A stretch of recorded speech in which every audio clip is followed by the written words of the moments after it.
Okay, so welcome to lecture 3. Oh, cool. Okay, so that's so Marie, nice. Well, thank you for chiming in, Marie. Um, okay, so welcome to lecture 3 about the history of video games.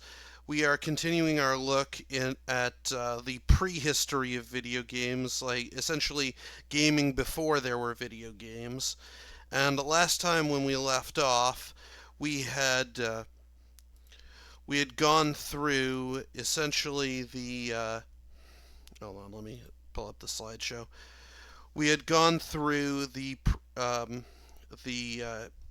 sort of the early history of board games and sports, sort of the ancient world, leading up to the early modern period. Today we're going to be taking a look at a particular gaming medium, that is the history of card games. Um, Card games have gone through quite a bit of evolution over the past several hundred years, and and I think you'll find it to be very interesting. So, card games originated in China. They are somewhat intertwined with the history of dominoes, and also in particular with the history of paper money, but we'll go over that soon. And dominoes were originally played on paper. We discussed dominoes a bit earlier during the history of early board games, but the idea was that they were meant to represent all of the possible sides on a six-sided die. Um, Playing cards first appeared in during the Tang Dynasty around the 9th and 10th century CE. Manufacturing of cards was enabled through the advent of paper and block printing, and this was definitely a big sort of advantageous thing at the time. It's what enabled the creation of things like paper money. Um, Now, unfortunately, it really isn't clear what games were played with these early cards, as we don't have any physical cards from that time that survive to the modern day. The pictures that we have here and that I'm going to show later are all examples from the 1400s and onward. Unfortunately, paper tends to degrade very easily. That's kind of one of its attributes. Um, Uh, we do have written references to people playing card games, so we know that they did it. But as far as what they actually played, we're not entirely sure of. It was originally known as the game of the leaf. I guess that's kind of what they called these little pieces of paper. Cards were originally used as a substitute for money in various games, similar to poker chips, before being used for games themselves. Which I actually find that to be kind of an interesting concept. Like, I'd love to know what the thought process is with that, where essentially it's like you're turning dollar bills and turning that, like playing with those and turning that into a game. I really have to wonder what the actual thought process is with that. Now, the oldest Chinese playing cards that we have feature three suits of increasing value called coins, strings, and myriads. And this is actually how it ties in with the history of paper money. If you know anything about essentially about old Chinese coins, you'll know that they had a hole through the middle. Um, that's because the way that they would measure large sums of money is that they would measure it based on lengths of rope. So they would essentially put these coins through a rope, and whatever length it was, that was a certain amount of money. So if you had, say, a foot long worth of coins, you know, okay, that's this much money. You don't need to count them all individually. It was actually a fairly clever solution, but it's reflected in these original card suits. So you've got coins, which are essentially like your loose change.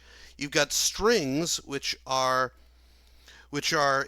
kind of like which are again your large strings of coins that equal a certain amount, and you've got myriads, which represent various kings that are even greater. So it's essentially different denominations of money.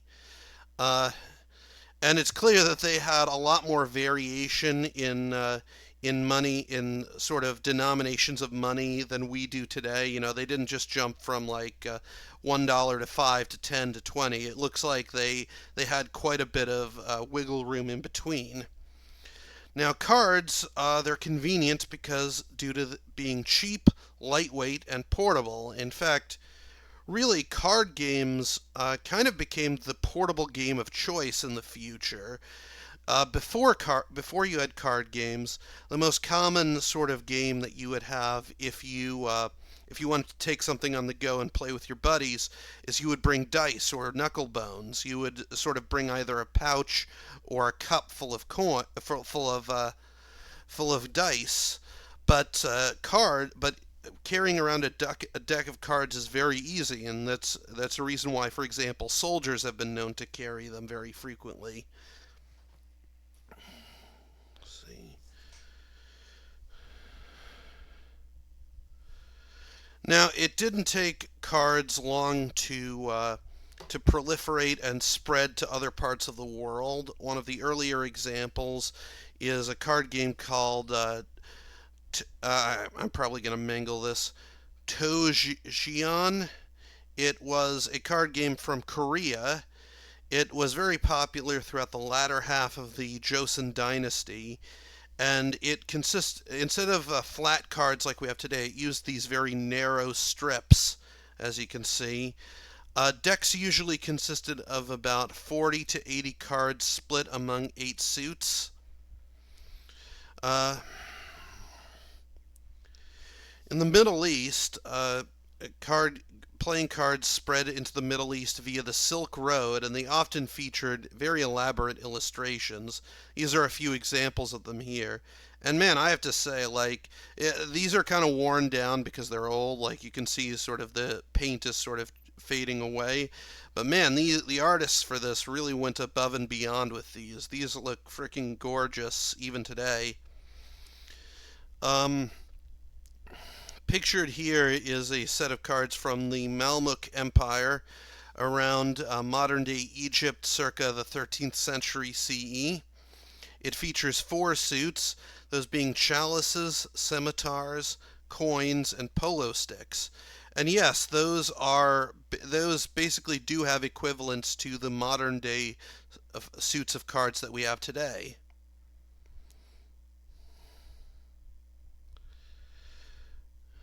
So, playing cards eventually came to Europe via Italy in the 1360s.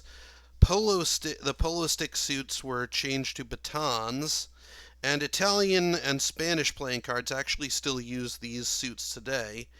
Face cards were king, queen, and knave, and are more or less what we have today, although the knave has since become the jack. In Spain, the queen was replaced with a knight. And the cards were originally handmade and as such were fairly expensive. This was very much not the sort of thing that your just average person on the street could own originally. It wasn't until that they had invented the printing press that it really became accessible to the masses.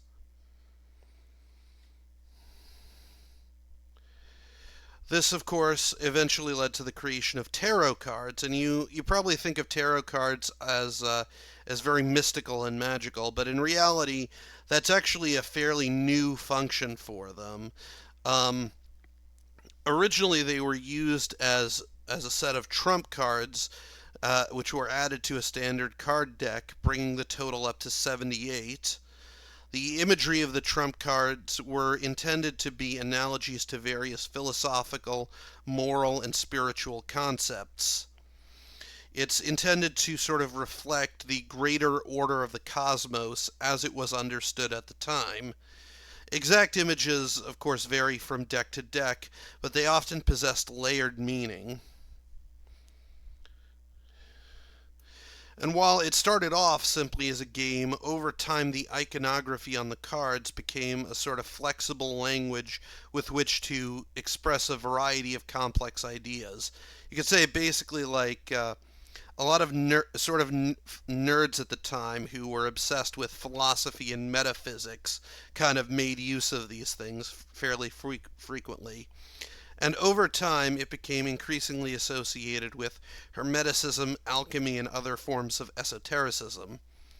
And by the 18th century, tarot had begun to be used in fortune telling, with the orientation and order of each card being used to make predictions.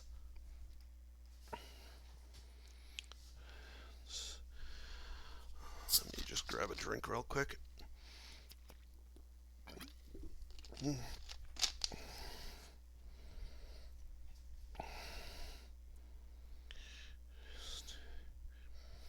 Now, eventually, cards reached the Holy Roman Empire, and you can see here that they're looking somewhat more similar to what we have today, but still not quite. The Holy Roman Empire is basically what we used to call Germany back in the day. Um, Now, the suits that were used there were hearts, acorns, leaves, and hawk bells or jingle bells. And you can see that they kind of have rough equivalents to what we have today. We still have hearts.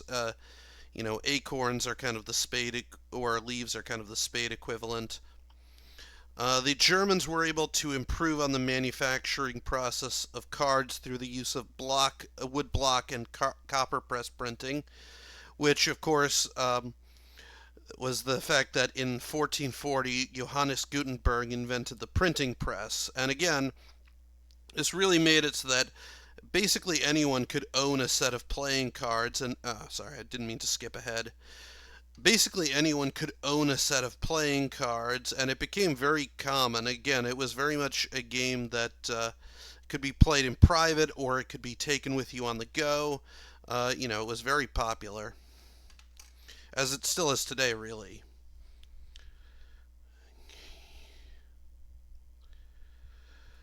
By the late 15th century and early 16th century, the suits that we are familiar with today came into being, and playing cards have more or less remained largely the same ever since. In France, these suits are hearts, clovers, pikes, and tiles. When they were brought over to England, the clovers were called clubs. The pikes became spades, and the tiles became diamonds. And actually, one thing that's very interesting about that is that diamonds were not originally associated with the diamond shape that we think of until after they started calling the cards this. So basically, it was them calling the floor tile card a diamond that led to us associating the four-sided shape with a diamond. And of course, going forward, these cards would prove to be very popular all throughout Europe. Now, one sort of particularly interesting story, although it may be somewhat apocryphal, its authenticity is somewhat disputed, is that John Montague, the fourth Earl of Sandwich, was obsessed with card games to the point that supposedly in 1762, during a particularly intense match, he demanded that his meal be brought to him between two pieces of bread so that he could eat while playing without dirtying his finger. Thus, he invented the sandwich. Now, of course, there is sort of evidence of other people using this sort of thing, putting meat between bread beforehand, but this is sort of the case where it earned its name.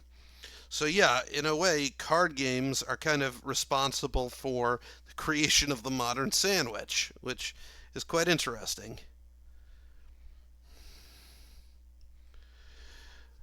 Playing cards would undergo a few more changes throughout the late 1700s and early 1800s. For one thing, indexes, these little things on the corner of the cards, were added so that they could be more easily identified from just the corner. This way, you can, if you just fanned out the cards, you could see what everything is. Face cards were made reversible so that players didn't have to reverse them to see what they were, possibly tipping opponents off to what they had in hand. So, obviously if you're holding your hand and you have to flip a card over, then your opponent knows, oh, that card is probably a face card. So, making it reversible fixed that issue. Corners of cards were made curved and illustrations were added to the back so that this way they couldn't be as easily marked. People would sort of wear down the corners of cards, or else they'd sort of leave smudges or whatever on the backs of their cards that they could know what cards were what. It was a fairly common way of cheating back in the day. To some extent, it is still done, albeit less so. And jokers were added during the American Civil War for a game called euchre. And if you haven't heard of euchre, then well, I don't blame you. It pretty much fell out of popularity very quickly, and that's part of the reason why barely any games today use the jokers.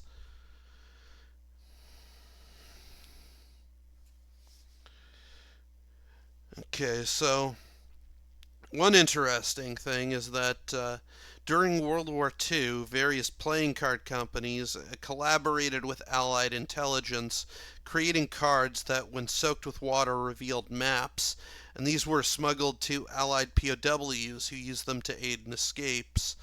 This is from the Bicycle Card Company. They created their own set of these. Actually, it wasn't just cards; it was also board games as well. We don't really have time to go into that today, but I actually do recommend sort of uh, British intelligence, especially, got up to some weird and wacky stuff, and they found all kinds of creative ways to smuggle like escape equipment to people in POW camps, and a lot of it involved gaming equipment. Now, next we'll talk about some of the various card games that exist. First off is poker. This is probably one of the more common ones. It originally rose to prominence in the New Orleans and Mississippi River area in the 1700s, although it's possibly a descendant of Asnaz, a Persian game from the 16th century, although again the connection between those two is a tad fuzzy. It spread throughout the American South and then to the rest of the country in the 1800s. And today, of course, there are numerous variations on poker, including Texas Hold'em, Pineapple Hold'em, Omaha Hold'em, and a lot more. And I think one of the things that sort of made poker so popular is that it very much lends itself sort of to mind games, because you're obscuring information from your opponent in terms of what you're having in your hand, and you can sort of bluff them out, and it leads to sort of an interesting sort of meta game where you're trying to determine whether or not your opponent is messing with you or not.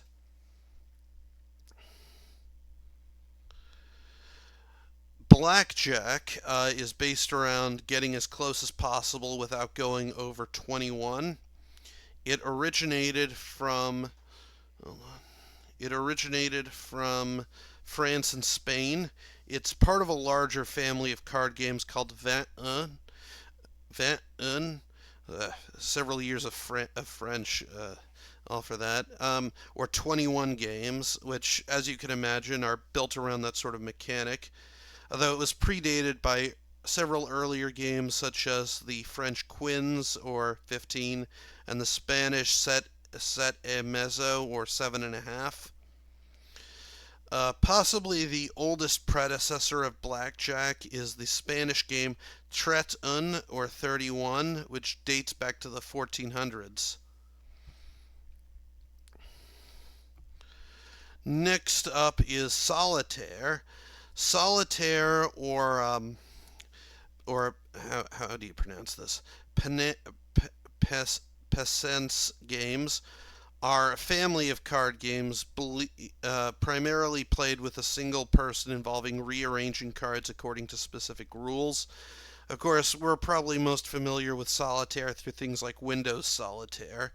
It's believed to have German or Scandinavian origins.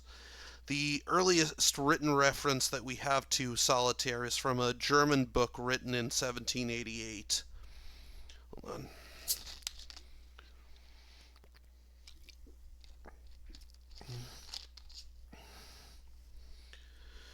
Legend has it that solitaire was invented by a bored French nobleman who waited to be executed before spreading it to other prisoners and then to the general public.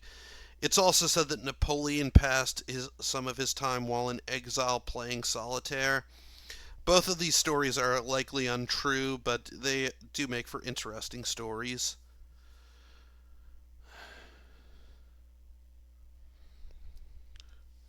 Now, as I mentioned before, playing cards originated in China, and yet, despite the fact that China and Japan are right next to each other, um, either for whatever reason, it seems that playing cards didn't jump over to Japan, or if they did, they died out fairly quickly because because playing cards, as we know them, were first introduced to Japan via Portuguese traders in the 16th century. In in 1633, the country isolated itself from the rest of the world and sought to purge itself of foreign influences. This was due to a wide variety of issues. Needless to say, they very much felt that interacting with foreigners was destroying their culture, which, um, but as a result, playing cards were effectively banned. But of course, if you know anything about this sort of thing, just because you ban something, that doesn't mean that people are going to stop playing with it.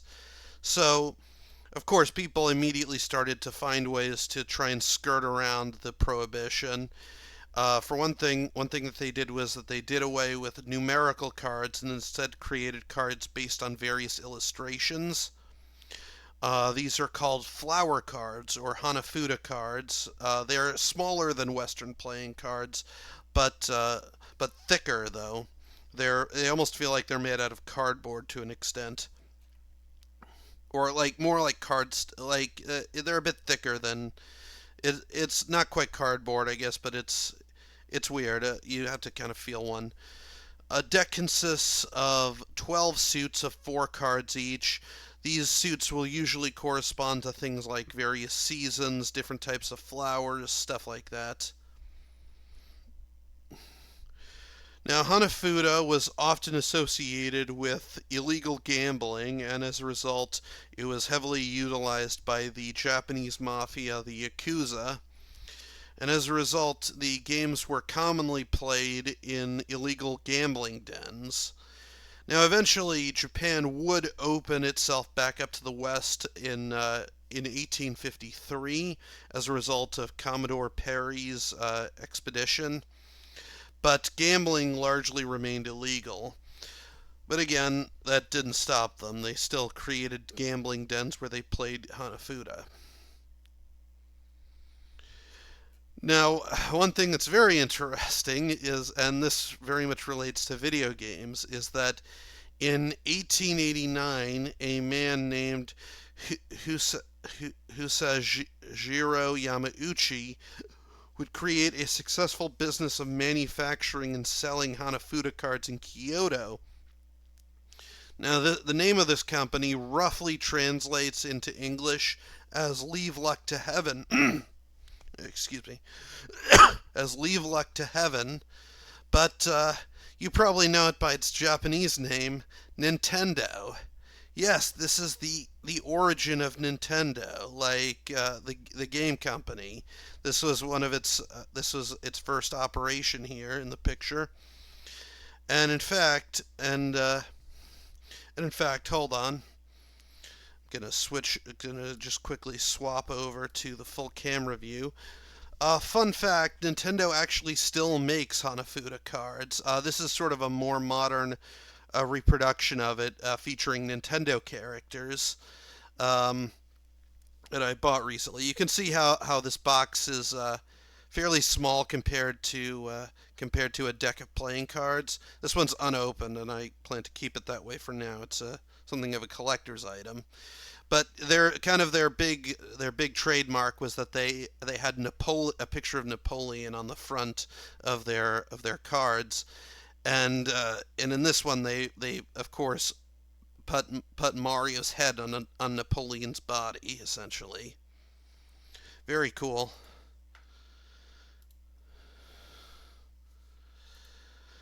So, in conclusion, Since their inception in China, card games very quickly spread all over the world. Wherever they went, playing cards took on different forms, gradually morphing into what we have today. The proliferation of card games can largely be attributed to advances in printing technology that made them cheaper and their convenience factor. But there's also a randomization element. A standard deck of playing cards can have, please excuse me for breaking up the math with this one, can have as many as 8.0652 times 10 to the power of 67 different combinations, so no two games are exactly the same. And that is a lot of different combinations. To give you an idea, that is more than that is more combinations than there are atoms on Earth. So it's actually very likely that, assuming like nobody people haven't cheated or something or stacked the deck somehow, no two shuffled decks of cards have ever had exactly the same combinations of cards. And of course, today the 52 card deck is ubiquitous, and it's played all over the world. There are hundreds of different card games, with some relying more heavily on luck or skill. And as I said before, there was sort of the portability factor that made it very appealing, and especially compared to, again, the previous thing that they had was dice. That was the primary portable game, and there was only really so much you could do with dice. There were only so many different permutations or different kinds of dice games you could have, and only so much skill that can be involved. But as we discussed here, cards can have tremendous amounts of both luck and skill in equal part. So, okay. So now I'm going to see if I'm going to wait a moment.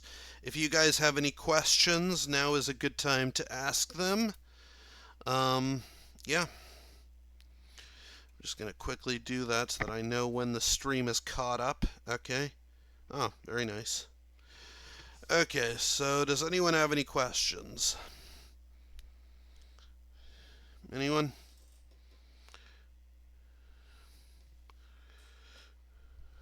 Anyone at all?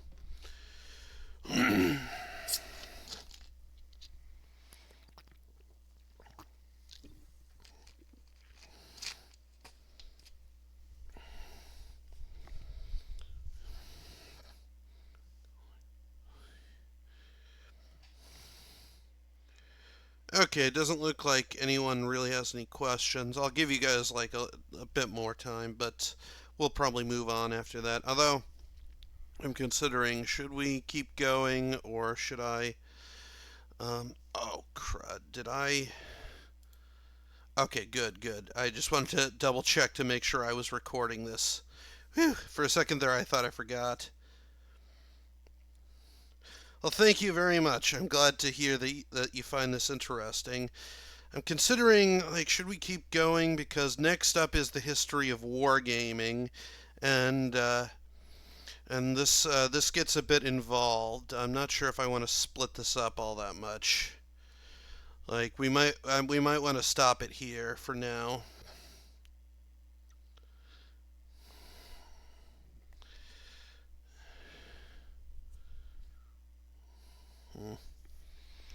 And I guess we can keep going a little bit longer. Okay, so next up we're going to be talking about the history of wargaming, and this is a very important subject because it basically pretty much directly leads to the creation of strategy video games, whether they be turn-based strategy or real-time strategy or or strategy RPGs, stuff like that. They are very much directly influenced by these. Now, as I previously stated in some of my earlier lectures, war was a popular subject for for a variety of tabletop board games. Ludus Latrin, I can't pronounce this, was played by the Romans in the 1st century BCE. Talf was played in Scandinavia around the 5th century CE. And the game that would evolve into chess was played as early as 600 CE. However, all of these games were abstract representations of warfare rather than accurate simulations. You couldn't really transfer what you did on the board that directly into what you did into what you could do in real life. At best, like it could maybe help develop your way of thinking, but you couldn't. But it was not all that realistic. Now, one of the sort of earliest examples of someone trying to improve on this previous formula was a game called the newly invented Great Game of Kings. And yes, that is its real name. Yes, it is. Yeah, I know. Just try to say it 3 times fast. Oh, excuse me. It was created by Christoph Weichmann in 1664. This massively expanded version of chess involved more than 36 unique kinds of pieces, each of which corresponded to contemporary real life military units, which you can see some of them down here. It also got rid of the chess grid and instead utilized a circular grid that was more flexible and allowed for more varied board configurations. You can kind of see it here where it allowed for basically point to point movement. And over the next 100 years, a number of variations would be created. I guess you could say that this is kind of the ultimate chess game, which I think as a kid we all kind of maybe thought, oh, wouldn't it be cool if we just added a bunch more pieces to chess? Like, what if we had, say, a wizard piece or something? Well, apparently this guy thought of it first.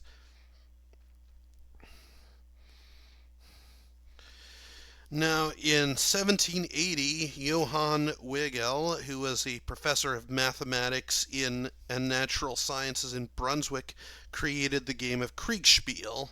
Kriegspiel is literally German for a war game. Units and buildings are represented using wooden cubes. Everything is laid out on this grid, as you can see. It is far more complex than previous attempts at modeling warfare, and it allowed for different terrain types that affected unit movement. The board was designed to be modular so that different battlefields could be created and different scenarios simulated. And a second edition, which was released in 1803, introduced new rules such as taking into account the direction units were facing. And again, if you just think about sort of strategy video games, this looks very familiar, especially if you've played something like Advance Wars, for example. This looks very much like that. And yeah, that's not a coincidence. It was sold commercially, and it appears to have been somewhat successful. It appears to have garnered something of a niche following within Germany itself, but didn't seem to spread anywhere far beyond that. In the years that followed, there would be several major advancements in wargaming. First off is cartography. This was really the period when cartography as kind of an art form really took off. And this was due to the increasing complexity of warfare. It became necessary to utilize highly detailed and accurate maps. So for example, this is an example of a map from this period, and and you'll notice, like, if you look at, say, older medieval maps, they're a lot more abstracted than this. This is far more complex. It's far more to scale. They definitely upped their game as far as cartography went. It allowed for increased sense of topography. This is around the time when we start getting accurate topographical maps and scale to what had come before.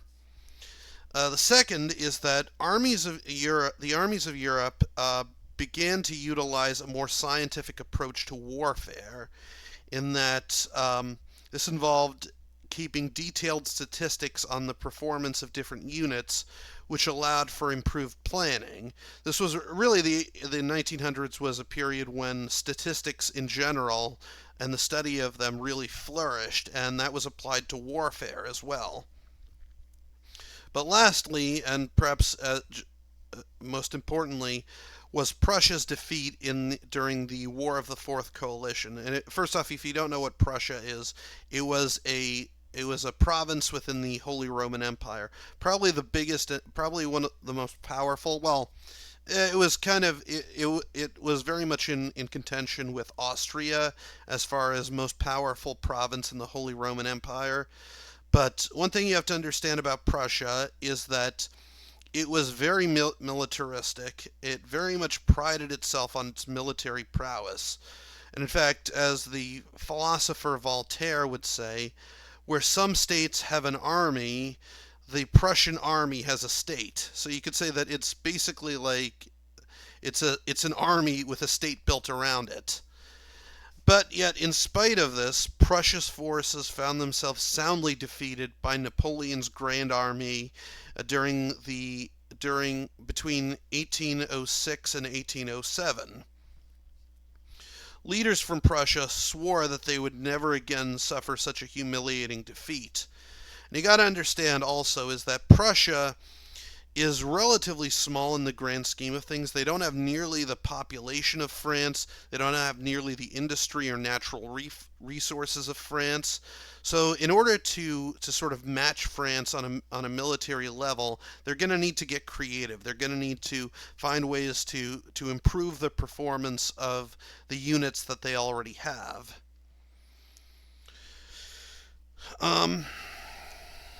So they look for anything that could give them an advantage, really.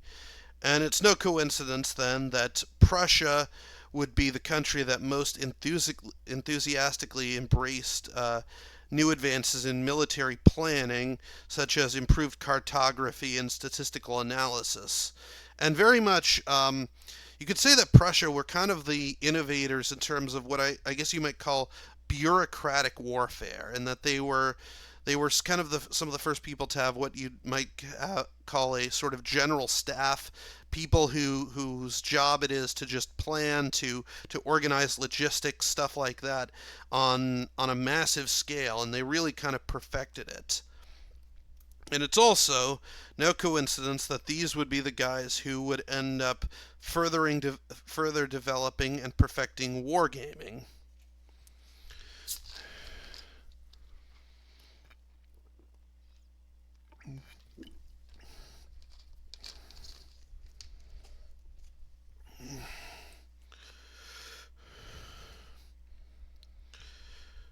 So George Leopold von Reiswitz was an avid player of Kriegspiel in his youth, and he made some plans with his friends to improve the game in 1810. And wow, and he certainly went above and beyond in doing that. One of the first changes he made was getting rid of the grid and instead utilizing a sculpted model of the environment shaped out of damp sand. So, like some people go to the beach and they make sand castles. This guy over here, he goes to the beach and he shapes a complex topographical map of a battlefield he wants to play on. You know. Now, in 1812, George would present his game to the King of Prussia, and as well as the various noblemen. They were very much taken with it. Very and they kind of requested their own version, and as a result, he decided to make a number of improvements. A year later, he would return with an improved all-in-one unit that was basically built into the shape of this cabinet with a table on top, with like essentially drawers with all kinds of pieces and stuff in it. You can kind of see in the pictures here. Um, it featured interchangeable terrain pieces made out of plaster, and so as you can see, he kind of in a way went back to the grid, but it was far more refined this time. And he presented it as a gift to the king, and the king and his court very much enjoyed it. It was very much the sort of thing that occupied a lot of their time, but at the same time, it still wasn't quite there yet in terms of something that you could really use to plan actual battles. To get to that, you're going to need his son, George Heinrich Rudolf Johann von Reichswitz. Try saying that 3 times fast. It would turn this game from an amusement to noblemen and military enthusiasts into a genuine tool for military planning. He did a few things. First off, he further increased the resolution of the map. He also utilized flat maps with the latest cartography. He utilized dice to add a random element to the game because, as the saying goes, no plan survives first contact with the enemy. In war, things sometimes go wrong, not everything goes to plan. And of course, the probabilities of, say, success, say, for example, will this cannon shot hit its intended target or will it miss, were based on the latest battlefield statistics. Umpires were added to adjudicate the game and determine outcomes, and a fog of war was added which limited the information that each side had at their disposal.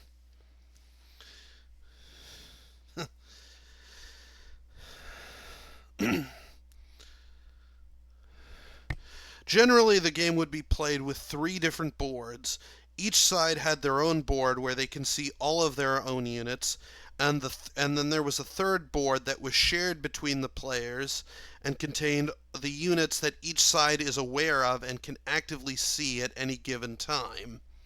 Only the umpire is allowed to see all 3 boards and therefore has a complete view of the entire situation.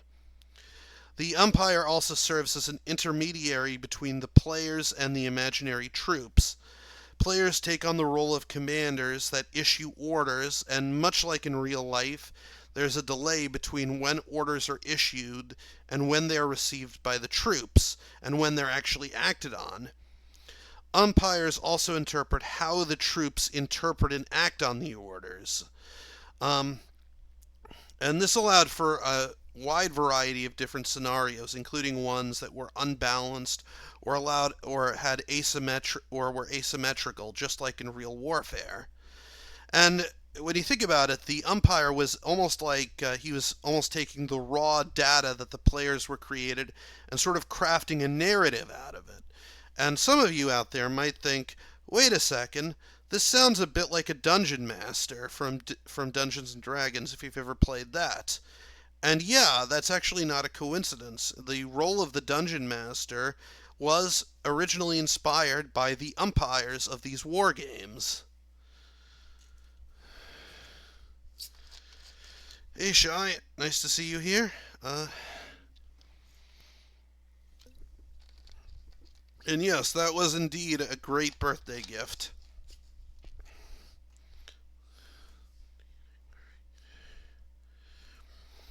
Now, Kriegspiel was quickly adopted by the Prussian General Staff and Officer Corps and became an essential part of officer training. Wargaming played off.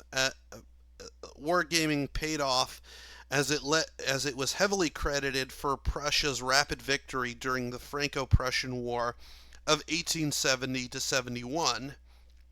And this, and if you know anything about that war, it was very much a complete humiliation for the French. Prussia, despite, at least on paper, having a much smaller military, utterly just destroyed them and even managed to take the Emperor Louis the Emperor hostage. And of course, this encouraged other companies to adopt wargaming as well. And within only a few decades, it became a common sight in war colleges and military planning. As an example, the Japanese used wargaming to plan their attack on Pearl Harbor. And in fact, when they first wargamed it out, their initial strategy that they had come up with actually ended in disaster. They predicted that it would have ended up with their fleet not only failing to destroy the American Navy, but also having their own forces destroyed. But through repetition, through trying different things, they were able to refine their strategy and come up with the one that succeeded in real life. And actually, another fun thing, although this one might also be a bit apocryphal, I'm not sure if it's ever been solidly confirmed or not. But the Japanese also ran war games about the Battle of Midway, and they predicted more or less the exact manner in which they would be defeated. But they disregarded those results as it was seen as very unlikely because essentially it hinged on the Americans having known that the battle was coming and laying in wait. And they figured, well, how would the Americans possibly know what was coming? It's not like they've cracked our codes or anything. Well, it just so happened that the Americans had cracked their code, and the battle played out exactly like they predicted.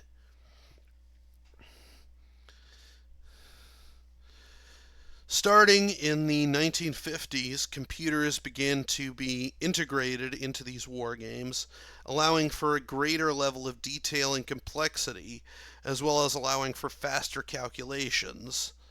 This is what you see here is an image from the 1963 Naval Electronic Warfare Simulator, which was created by the Naval War College at Newport, Rhode Island. It was the first fully computerized war game. War games, of course, were heavily utilized during the Cold War by both sides to plan for a possible nuclear war. And to this day, military war games are a crucial part of planning and training, and this looks to continue for the foreseeable future. Like I guarantee you, whatever we do has likely been heavily war gamed out. You know, basically you've got all these strategists and such who try to account uh, for every foreseeable possibility and what might happen and try to find the optimal solution to any problem. And as for the game that started it all, believe it or not, Kriegspiel is actually still being played today by a small but dedicated group of enthusiasts. This is generally done over the internet, uh, through the International Kriegspiel Society, which is a group dedicated to keeping the game alive. I haven't played it myself, but I've actually heard that apparently they are quite welcoming, and apparently it's quite fun. But yeah, so let's see. After here, this is kind of where we stop with the military side of wargaming, and then beyond this, we start going into sort of the consumer side of it. And I guess that this is probably a good place to stop for tonight. We'll pick up where we left off next time. Do you guys have any questions about about what we've discussed so far? Let me just flip it so that I can see when the stream catches up.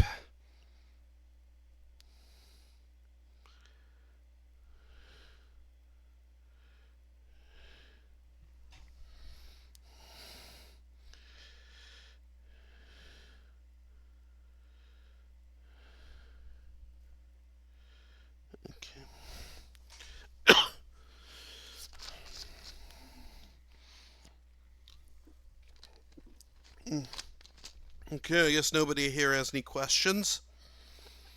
Okay, so this is where we'll stop now. Next time we'll be going over the sort of the sort of consumer side of wargaming, and then we'll continue on if we have enough time. We'll then continue on into the modern history of sports. But yeah, this has been a good stream. I hope that you guys enjoyed this and that you learned something. Hopefully, I'll see you guys next time. Uh, if you want to if you'd like to watch this again for whatever reason, or watch any of the previous streams we've done, again, first off, the VOD will be available for 7 days on Twitch, but also it will be available on on the Westwind University YouTube channel. And if you are watching this from the Westwind University YouTube channel, welcome. We stream this every Wednesday night at 8 o'clock Eastern Standard Time. I hope you check it out here. So with that, okay, thanks. I really appreciate the support from all of you guys. Thank you for the nice messages. Um, I will see you guys next time. Take care.